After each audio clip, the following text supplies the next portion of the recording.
Hola, ¿qué tal? Sean bienvenidos otra vez a este curso de humanidades. Como bien te lo dije, ya no vamos a estar abordando en cuestión de preguntas, a lo mejor por esas diapositivas, qué ha pasado, no. Ahora vamos a trabajar con base a un enunciado o una afirmación, que es la siguiente como ves en la diapositiva. Y me permito leértela, que dice lo siguiente. Relación del hombre con la naturaleza. ¿Alguna vez te has preguntado si realmente, como hemos visto en las anteriores diapositivas, tenemos en este caso que analizar, criticar y reflexionar sobre nuestras propias decisiones, sobre nuestra libertad, sobre cómo alcanzar la virtud, nuestras pasiones, nuestra felicidad, las relaciones con los demás, con nuestra familia? Pero ¿te has preguntado si realmente tenemos un compromiso con la naturaleza?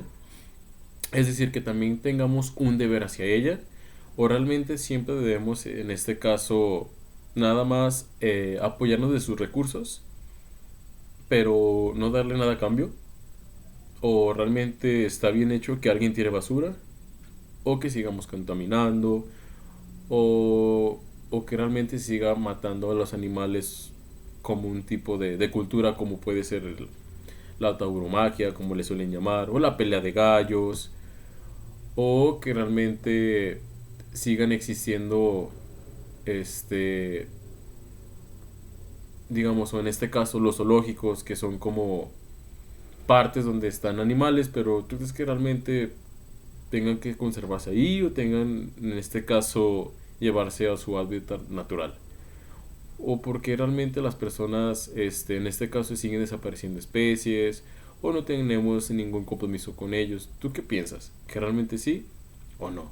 Y es algo que vamos a reflexionar en ese sentido sobre qué es, cómo es que tenemos que comportarnos con la naturaleza, es decir, con los árboles, con los ecosistemas, así mismo y también con los animales, que es una parte fundamental de nosotros, que también los tomamos como mascota, pero si bien están dentro de este mundo en el que vivimos, no solo están los seres humanos, sino están otros tipos de vida que no es solo humanos. Y vamos a adentrarnos en este mundo y sobre todo lo que dicen los filósofos, o en este caso las humanidades y la filosofía, para realmente tener, como bien lo hemos dicho, un pensamiento informado a sí mismo, que sea justificado en, ahora ya no solo en nosotros mismos, o en nuestra forma de ser, o nuestra personalidad, o nuestra identidad, sino reflejándolo en otros seres, que son los animales, o en este caso viene siendo la naturaleza.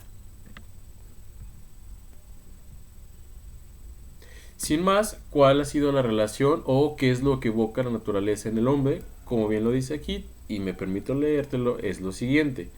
Dice, por un lado evoca la totalidad de todo aquello que nos ha sido creado por la intervención del hombre y comenzamos a nombrar el agua, es decir, naturaleza o toma natural en ese sentido es todo aquello por lo cual el hombre no ha intervenido, es el cual proceso que se da sin que el hombre intervenga, ¿sale?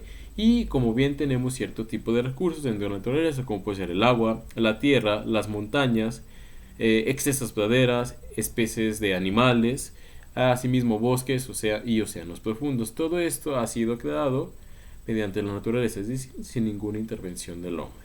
¿Sale? Y a su vez también la relacionamos la naturaleza con eventos que escapan al control del hombre: tsunamis, temblores, huracanes, tornados e inundaciones. Es decir, también se agarra el concepto como aquello que no podemos controlar, o como estos eventos catastróficos que pasan y que suceden y que hemos experimentado. Si bien yo no he experimentado uno en lo personal, este tipo de catástrofes, por algunas personas que viven en una cierta comunidad cerca del mar, o en una ciudad donde ha pasado un temblor, o en este caso ha habido inundaciones o tornados, nos pueden hablar más al respecto. Sin embargo, en este caso, o nos introduciremos como al hombre de naturaleza, que puede tener dos tipos de sensaciones. Por una parte puede haber admiración en cuanto a ella por los paisajes, por las estructuras que hacen las montañas, por los recursos que nos dan para poder sobrevivir y cómo esto los aprovechamos también para tener una vida más óptima.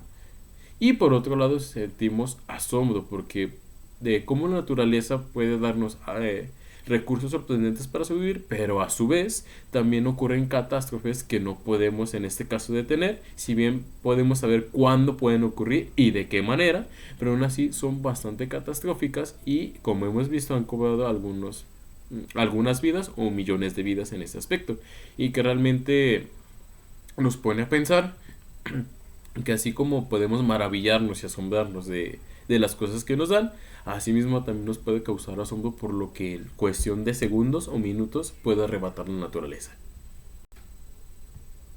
Como por ejemplo aquí lo vemos en cuestión de de cómo se ve la pradera, de cómo se ve este paisaje, de cómo se ven los relieves del sol. Eso nos crea sorprendentes imágenes que nosotros, la verdad, como dice la diapositiva anterior, nos causa admiración de cómo algo en lo cual no ha intervenido el hombre se crea un maravilloso paisaje con cierto tipo de relieve, en lo cual nos puede causar paz, tranquilidad y sobre todo que es un paisaje para disfrutar. Pero por otro lado también nos causa asombro cómo en un instante se puede llevar a miles de personas, a miles de estructuras que con el tiempo se hicieron o un hogar de una familia. Y como podemos ver aquí un vil ejemplo, cómo esta persona suena una imagen o más bien se ve una imagen bastante asombrosa y yo lo llamaría terrorífica en el sentido de cómo en cuestión de segundos puede derrumbar a ciudades enteras o en este caso quedarse completamente o dejar a las personas en la nada. ¿Sale? Entonces por una parte comenzamos en naturaleza con estas dos visiones. Si bien podemos aprovechar estos recursos para tener nuestra vida óptima, como te lo voy a repetir, pero por otro lado también en ese sentido a veces suceden catástrofes que sobrepasan de nuestras manos. Y esto en cuestión de segundos quita vidas y también cosas materiales dentro de una comunidad o sociedad o país incluso. Muy bien. Y para empezar con esto de la naturaleza con el hombre, nos dice Eric Goodkin que realmente la relación que tenemos con la naturaleza ha pasado por 4 etapas. Y en este caso nos dice que son la de temor, respeto, rompimiento y reconciliación. Y cada uno los vamos a ver y te los voy a explicar a continuación para que quede mayor entendido y así veas cómo ha sido la relación del hombre con la naturaleza y cómo hoy en día está. Muy bien, comenzamos con la primera que fue el temor de la naturaleza y dice lo siguiente, dice, todo tiene un sentido sagrado, los árboles, ríos, piedras, todo tiene ánima o alma. Y es la naturaleza la madre que nos nutre y nos castiga. Es decir, que todo recurso que crea la naturaleza tiene ánima, o en este caso alma, tiene vida por sí misma. ¿Sale? Y que cada recurso de la naturaleza es importante. Es un ser vivo al cual también nosotros debemos de cuidar y en este caso mantener. Porque recuerda que tanto tenemos recursos como renovables y no renovables. Una vez que se terminen los no renovables, puede que ya nunca los volvamos a ver y uno de esos sería el agua. Recuerda que también uno de estos puntos es que se pretende que también concientice sobre que si bien es bueno también reflexionar acerca de nosotros, pero también recuerda que no solo nos componemos de la interioridad, sino también de lo que nos relaciona, y no solo de seres humanos, sino también de seres vivos como pueden ser los animales y en este caso naturaleza. Entonces nuestra primera parte, o en este caso que nos dice Goodkin, nos dice primero que realmente el hombre empezó a ver naturaleza como algo sagrado, algo que tenía por sí mismo vida y que eran recursos valiosos. Y continuando con la lectura nos dice lo siguiente: surge toda clase de dioses a quienes se les atribuye ciertos ciclos de la naturaleza. Hola, quien a esa voluntad de establecer relaciones entre hombres y fenómenos naturales. Es por eso que el hombre en esta etapa depende de rituales y sacrificios para mantener contentas a sus deidades y de esta manera no sean castigados con algún cataclismo o desastres. Es decir, una vez que se les atribuye alma a estos recursos, también se les atribuye una figura como un tipo de ser humano, donde se encarga de un cierto tipo de recurso, y es decir, es un dios, el dios del trueno, el dios de la lluvia, el dios de la montaña, el cual es encargado, o más bien los humanos empezaron a reflexionar, y aquí también entra el mito, como te lo expliqué anteriormente, cómo se fueron dando las formas de conocimiento, y aquí también el mito nos explicaba cómo es que iban surgiendo, o el por qué llovía, o el por qué había fuego, o el por qué un volcán hacía erupción. Se asociaban con que realmente este tipo de recurso o este tipo de fenómeno natural era asociado a un dios, y a su vez también los antepasados y hoy en día también algunos que siguen continuando con estas tradiciones piensan que realmente se tiene que hacer un sacrificio para los dioses para que así no se enojen y sobre todo no descarguen su furia hacia su población. y es como se pensaba antes, o esa es la primera relación de la naturaleza con el hombre, como realmente los recursos tenían ánima, tenían vida por sí mismos. A su vez estos eran controlados por un dios que, si bien si no le rendían culto, los podía castigar, o si le rendían culto, todo estaba en paz sin ningún catástrofe. Y uno de los que más conocemos es de la antigua Grecia, donde empezamos con los diferentes tipos de dioses que controlaba cada uno un cierto recurso. En este caso tenemos a Poseidón, que era el dios del mar, era el que controlaba el mar. Y así uno, como te digo, ¿cómo explicaban los cambios en el mar? Lo explicaban a través de un dios que se llamaba Poseidón. Y si la marea, supongamos que estaba bastante turbulenta, donde había tornados o algo por el estilo, se daba la explicación de que realmente ese dios en ese momento no se le había rendido el culto necesario, o estaba enojado con los seres humanos o algo por el estilo. En cambio, si el mar estaba calmado y quieto, era porque Poseidón realmente se le había dado lo que se le requería, y sobre todo estaba contentos con los seres humanos. ¿Sale? Ese es un primer acercamiento del hombre con la naturaleza. Darle vida a los recursos y a su vez una deidad, un dios que se encargara de esa, y ya sea que estuviera enojado o no, era la forma en cómo se comportaría ese recurso con ellos, o si bien caía o pasaba un fenómeno destructivo hacia su población. King después nos dice que hay el respeto. ¿Y qué es el respeto? Nos dice de la siguiente manera: los pueblos indígenas originarios tenían y aún tienen, como te lo digo, en algunas culturas todavía se sigue haciendo este tipo de ritos, o todavía se sigue rindiendo homenaje a la naturaleza. Eso sigue pasando, ¿sale? Y aún tienen una conciencia de integridad con la naturaleza, donde se consideran hijos de la madre tierra y el padre cosmos, y se le guarda un profundo respeto. Eso se refleja en la relación de familiaridad, cariño que tienen con la naturaleza. Es decir, todavía siguen haciendo ritos y se sienten parte, o realmente sienten hijos de la naturaleza y de la madre, es decir, del universo y de la tierra. Es decir, que le rinden un respeto todavía y los ven como, en este caso, como si fueran sus papás, en ese sentido, no en el sentido metafórico, pero sí en ese sentido literal. Lo toman como lo importante, al que deben de respetar, los que deben de cuidar, y sobre todo que deben de mantener las mejores, óptimas condiciones. Esa es la segunda etapa en la que nos dice King. En la primera es cómo hacemos deidades para explicar una cierta catástrofe. En el segundo les damos respeto como si fuera nuestra madre y padre en el sentido literal, que los cuidamos, hacemos que realmente sobrevivan, y seguimos haciendo rituales y los tomamos parte de nuestra familia para que nunca en este caso les pase nada o pase algo que los pueda dañar. En el tercero es cuando ya se ve un poco de lo que realmente reflejan las sociedades actuales. King nos dice que realmente se le llama el rompimiento. ¿Y por qué el rompimiento? Dice lo siguiente. Dice, la naturaleza ya no era vista como algo sagrado o como un regalo de Dios, sino como un objeto que pudiera ser estudiado y explotado. Ojo con eso. Una vez que, si ves cómo hemos pasado de un análisis donde era respetado, realmente se tenía que cuidar y mantener, y como si fuera parte de nuestra familia. ¿Qué va pasando? Con el cambio del tiempo, bueno, con los cambios de los tiempos y con los descubrimientos científicos y sobre todo con los avances tecnológicos que va generando la sociedad, se pudo, y te lo voy a decir más adelante, ya la naturaleza no era algo inexplicable, porque si ves, antes no se tenían los aparatos necesarios, a lo mejor el pensamiento no estaba tan desarrollado como lo tenemos hoy en día, no había tanta tecnología.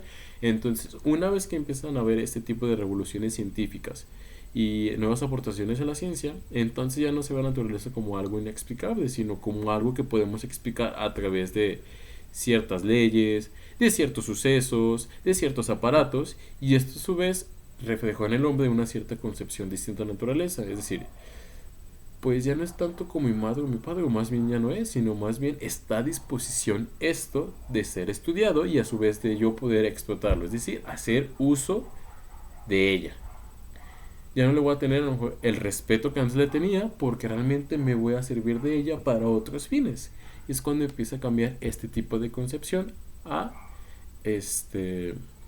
hacia la naturaleza. Por eso aquí le dice el rompimiento, el cómo tenemos una ligación familiar y de un para otro cuando ya se puede comprender, y eso que era antes inexplicable ya se puede volver explicable. ¿Qué pasa?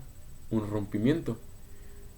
¿Sale? Porque ya en este caso ya no estoy debajo de ella, sino que realmente puede estar en el mismo lugar o incluso arriba de ella para nosotros poder controlarla. ¿Ok? Y continuando con lo que nos dice King, nos dice lo siguiente: la revolución científica, como te lo dije, hizo posible que los científicos estudiaran la naturaleza de una manera más precisa y sistemática. La revolución industrial cambió la forma en que se producían las cosas. En lugar de producir productos uno por uno, ahora se producían en masa. Es decir, que ahora los recursos podían ser, en este caso, más eficientes, mucho más rápido y en mayor cantidad. Y a su vez, ¿cómo lo hizo esto? Se ve de los cambios, como se los dicen ahí, científicos y sobre todo de la revolución industrial. Empezaron a hacer aparatos que hacían, a lo mejor si antes se tardaban en hacer, supongamos, un lápiz un día, ahora se tardaba en cuestión de segundos. Y a través de cómo eran eso, de utilizar recursos. Porque recuerda, en cuando se tiene esta concepción, había miles tanto de animales como de recursos que eran utilizados para ciertos fines. En este entonces ya se empezaba a ver como fines de lujo, como las pieles en este caso, como las maderas, las posiciones geográficas que se empezaban a aprovechar de los mares, de la madera o de cualquier cosa que les podía servir que hiciera la vida más eficiente. Es cuando se empezaban en este caso a utilizar, por lo mismo que se tiene esta concepción de que realmente la naturaleza era una subordinada para, en este caso, el ser humano. Y continuando con esta lectura de King, nos dice también lo siguiente: entonces la naturaleza ya no era vista como algo misterioso, sino como algo que podía ser medido, analizado en el laboratorio y ser explotado para obtener ganancias. Ojo con esto, es muy importante.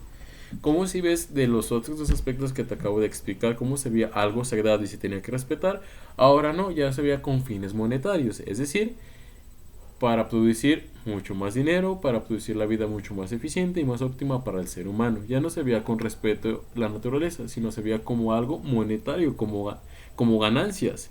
Y a su vez ya no era visto como algo misterioso, sino como algo que yo podía a su vez controlar.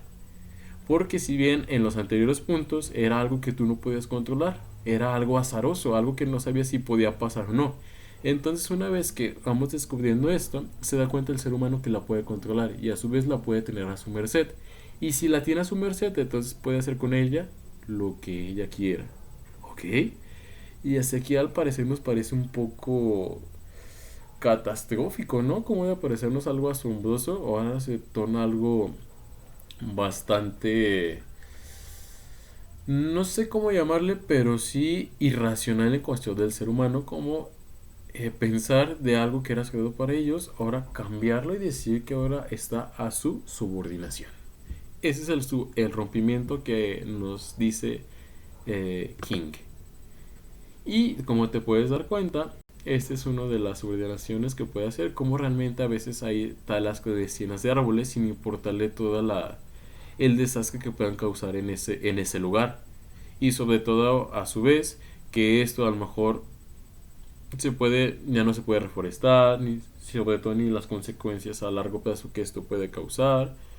Si bien se hacen a veces las cosas, o en este caso se tomaba naturaleza como fiel sirviente del hombre, sin tener en cuenta las consecuencias a grandes rasgos de lo que podía pasar. Y eso, a lo mejor si lo has visto, si te pones a investigar, de todos los animales que han desaparecido por extintos, es decir, porque el hombre se los terminó, porque el hombre utilizó con ellos su piel, o por nada más por el deporte de caza, porque eso también suele suceder, como realmente el hombre ya no solo utilizó sus pies, sino que empezó a matar por gusto, por asesinato. Y eso también nos pone en cuestión hasta qué punto realmente, o si realmente eso es factible, o si realmente tenemos que respetar a los otros seres vivos, independientemente de que de que sean usados para una u otra manera. ¿Sale? Y esto es un ejemplo de cómo se ha podido o cómo se refleja hoy en día la subordinación o el rompimiento que tenemos hacia la naturaleza. Y por último, después de que pasamos a algo sagrado, después de que se rompió gracias a los avances tecnológicos y a nuestra visión un poco más bien irracional de cómo debemos de ver la naturaleza, también nos habla King de que por último estamos en esta etapa de la reconciliación. Y este es un movimiento que, según King, reconoce la naturaleza como un ser vivo, como un sistema interconectado, y surgieron en el movimiento ambientalista y ecologista en la mitad del siglo XX. Es decir, que realmente es un ser vivo como tal naturaleza, si bien no con nuestras capacidades de que pueda hablar o de que pueda moverse por ciertas circunstancias que a lo mejor nosotros nos movemos, pero sí sigue teniendo vida, no como la de nosotros, pero de una vida distinta. Y a su vez esto dice que es un sistema interconectado. ¿Por qué un sistema interconectado? Porque influyen muchos tipos de factores que a su vez esto pueden ayudar a que se conserve la naturaleza y sobre todo que no es tarea de unos cuantos sino de varias disciplinas que también pueden apoyar, como te digo, a la conservación de la naturaleza y sobre todo a que la naturaleza no se vea como una sirvienta del ser humano sino como un par igual en el cual también tiene que ser respetada. Y como esto surgieron varios movimientos, como bien lo dice, el movimiento ambientalista y ecologista a mitad del siglo XX. Estos ya son posturas actuales de cómo realmente se ha repensado el papel que tiene el humano hacia la naturaleza. Dice, el movimiento ecologista se enfoca en mantener la salud del ser humano en equilibrio con los ecosistemas naturales y tiene tres ejes principales: la conservación y regeneración de los cuerpos naturales, es decir, que debemos conservarlos, no gastarlos desmedidamente, y sobre todo la regeneración, cómo podemos crear otros recursos si bien a lo mejor que no sean similares a uno que tenemos, pero algo parecido para a lo mejor no utilizar tanto recurso que no sea renovable y utilizar ese recurso sin realmente que no cause tantos estragos a la naturaleza o que se pueda volver a utilizar. Por otra parte, también Oskin nos dice otra de las cosas, la preservación de la vida salvaje y el movimiento para reducir la contaminación y mejorar la vida urbana. Es decir, que tanto de los animales, no solo las montañas, las riberas, los recursos importan, sino también los animales que como tal viven dentro de esos recursos naturales, en el bosque, en la selva, en las praderas, también ellos forman parte de eso. Y es por eso también importante en este caso mantenerlos, porque ellos también tienen una cierta cadena en donde ellos mantienen equilibrio en ese ecosistema. Y nosotros sin desconocerlo, porque has visto o te ha tocado casos de ver cómo el hombre interviene en ese tipo de roles que hay dentro de ese ecosistema y eso desequilibra el ecosistema y eso puede causar grandes estragos, a lo mejor sin saberlo. ¿Sale? Porque también la naturaleza, como te digo, es asombrosa porque tiene su propio ciclo y cómo realmente va acomodando las cosas para que todo encaje y para que todo siga en un buen curso. Y por último, también no solo se pretende con los animales, ni con la naturaleza como tal, como son los recursos, sino también con el hombre. Porque también dentro de esto hacemos partícipes y se tiende a mejorar a que no haya contaminación ni calentamiento global y en este tiempo se atiende a que también las ciudades serán urbanizaciones que sean sostenibles sin realizar tanta contaminación, que es lo que se pretende y es lo que hoy en día estamos experimentando, como te has dado cuenta, con diferentes movimientos ambientalistas, con diferentes campañas de cuidar el agua, de cuidar a ciertos animales, o también de leyes que hoy en día protegen, o hacer manifestaciones en cuestión de la corrida de toros, de las peleas de gallos, o movimientos también que defiendan a que realmente no debemos de comer, de que debemos hacernos veganos o vegetarianos, por el dolor que se les puede causar. Todo este tipo de movimientos han surgido hoy en día y se pretende la reconciliación, es decir, que realmente no veamos a la naturaleza como algo exterior, como algo ajeno a nosotros, sino que realmente es un sistema interconectado, como bien lo dice King o lo argumenta King, en el sentido de que realmente influyen muchos factores y uno de esos factores somos los seres humanos, los cuales estamos acabando con nuestro propio planeta y sobre todo con los ecosistemas de otras formas de vida que también han sido afectadas. Y una también de las que hoy en día se postula con el reconciliamiento es la diosa Gaia, donde dice que también el mundo es, en este caso, un ser vivo en el cual se le tiene que preservar, conservar y no solo con la ayuda, en este caso, de ella misma de la Tierra, porque también dicen hoy en día que Gaia es autosuficiente, es decir, que ella genera sus propios recursos para cual sostenerse. Sin embargo, también en este caso se necesita trabajar al lado del ser humano, del hombre, para aún así hacer los dos cosas juntas para la preservación tanto del hombre como de la tierra.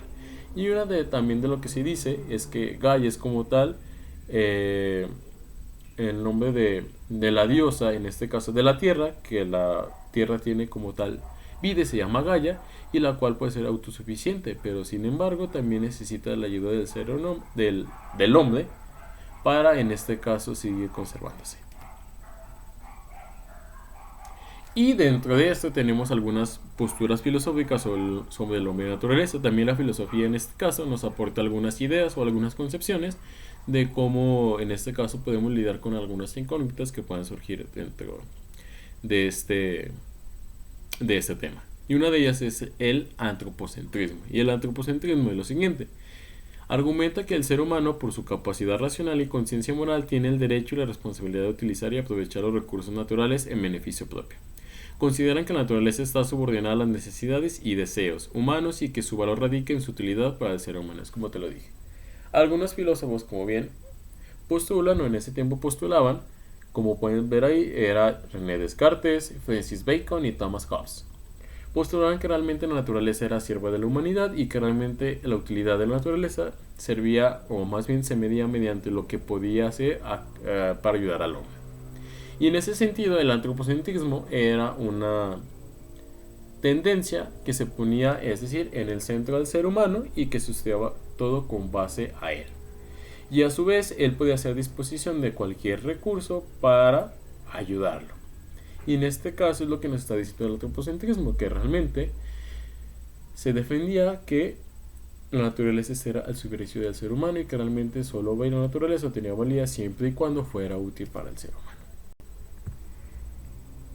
Y un ejemplo de este, si te invito que le pauses este video y a veces te cuentan en YouTube para que pongas este video que se llama Man de by Steve Katz, donde también refleja cómo realmente ha sido el comportamiento humano, que realmente estamos en la era del consumismo, donde a partir de esta era del consumismo estamos dañando a otro tipo de seres vivos y a su vez estamos contaminando nuestro propio planeta, y a su vez cuando estamos contaminando nuestro propio planeta podemos que puede o realmente se cree en largo plazo, y yo lo creo así firmemente, de que un día realmente ya no puede haber vida en el planeta por tanta contaminación y a su vez esto queda deshabitable. Y es un video muy corto que realmente te invita a reflexionar sobre las cuestiones o el uso que le estamos dando tanto a los animales como a este espacio geográfico que se llama mundo o tierra, y que realmente te va a generar una buena reflexión. Te invito a que lo veas y se llama Man de Steve Katz. Por otra parte tenemos otra postura que se llama el biocentrismo y nos dice lo siguiente. Dice: surgieron movimientos como el romanticismo y el movimiento de conservación ambiental que comenzaron a resaltar la importancia de la naturaleza y la conexión entre todos los seres vivos. Ojo, el romanticismo surgió como un movimiento donde varios filósofos y escritores exaltaban la belleza de la naturaleza y sobre todo a poder cuidarla y asombrarse de estos maravillosos paisajes que tendríamos que cuidar. Entonces en la literatura romántica se exaltaba lo profundo y lo bello de la naturaleza, es decir, pretendían hacer otra reconciliación hacia con ella, ¿ok? Y que se viera como algo sagrado, como al principio se empezó a ver. Y continuando con la lectura, la importancia de la naturaleza y la conexión entre todos los seres vivos. Asimismo, tuvieron la idea de apreciar y cuidar la naturaleza, es decir, otra vez a una reconciliación, o en este caso a verse como se veía al principio. ¿Sale? Una idea de conservación. Y asimismo hubo varios representantes como uno hoy en día se toman como Aldo Leopold, Ernest Nice y Peter Singer. Peter Singer es uno de los principales representantes y también, como lo veremos y te lo explicaré un poquito, sobre la defensa de los derechos de los animales, ¿vale? Y también explica algunos conceptos que realmente nosotros tenemos que tener en cuenta para, en este caso, respetar a los animales, ¿vale? Pero esos son los principales o los actuales que nosotros podemos leer para encontrar una postura filosófica sobre la relación de la naturaleza y el hombre en el sentido biocentrista. Porque recuerda que la antropocentrista defiende que realmente la naturaleza está al servicio del hombre y es útil siempre y cuando le siga aportando algo, y el biocentrismo nos habla de una reconciliación de nuevo de cómo debemos de verlo algo sagrado y sobre todo promover y apreciar y cuidar la naturaleza. Y como te lo digo, es una interdependencia de conexión. Es decir, que tanto hombre como naturaleza deben conjugarse, como vimos en la imagen, darse la mano otra vez para que haya una interconexión. Es decir, otra vez nosotros volver hacia nosotros mismos, reflexionar y darnos cuenta que realmente nos estamos acabando un recurso que, si bien nunca se volverá a dar, y sobre todo que es necesario para la vida humana. Hemos estudiado tanto de ellos, nos hemos hecho también creado dentro del mundo en el cual es imposible ya vivir sin lo que nos da la naturaleza y otros seres vivos que también son indispensables para vivir. Entonces lo que se pretende con esto en el biocentrismo es una interdependencia, es decir, que tanto unos y otros vivan a la par y que uno sin el otro no puede hacer, para que realmente se tome conciencia de esto. Y la interconexión viene siendo lo mismo, es decir, que hay varios tipos de motivos interiores interconectados reflexivos, es decir, la reflexión y la crítica, para que realmente pueda suceder este movimiento. De lo contrario sería imposible, como te dije, volver a recuperar ciertos recursos, y esto a su vez, si no nos podemos recuperar, la vida como tal propia humana y la vida en general dentro del planeta puede ser afectada o incluso terminarse o terminar en una gran catástrofe donde quede deshabitada o que realmente ya no exista vida, y si existe vida no tendríamos recursos y por lo tanto moriríamos en grandes, o aparte de que morirías, sino simplemente sería bastante dolorosa vivir una vida, porque imagínate, si aún así contamos con ciertos recursos y a veces el sol con el cual sale en los días es tanto que ya llega a sus rayos de sol casi directos por la capa de ozono y quema demasiado y hace tanto calor, no me quiero imaginar cuando realmente los rayos del sol todavía lleguen o estén más profundos, y sobre todo cómo nos va a afectar. O en este caso, cómo te sientes cuando realmente por un cierto tiempo, o si no decir unas ciertas horas, se va el agua de tu casa. ¿Cómo te sientes a veces?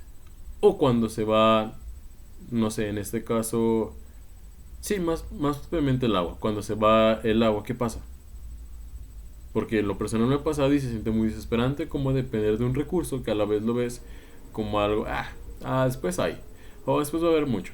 Pero realmente no, esa cuestión de segundos o cuestión de pocas horas realmente terminan afectando y terminas diciendo, realmente es muy valioso este recurso, y nunca me había puesto a pensar realmente lo que vale.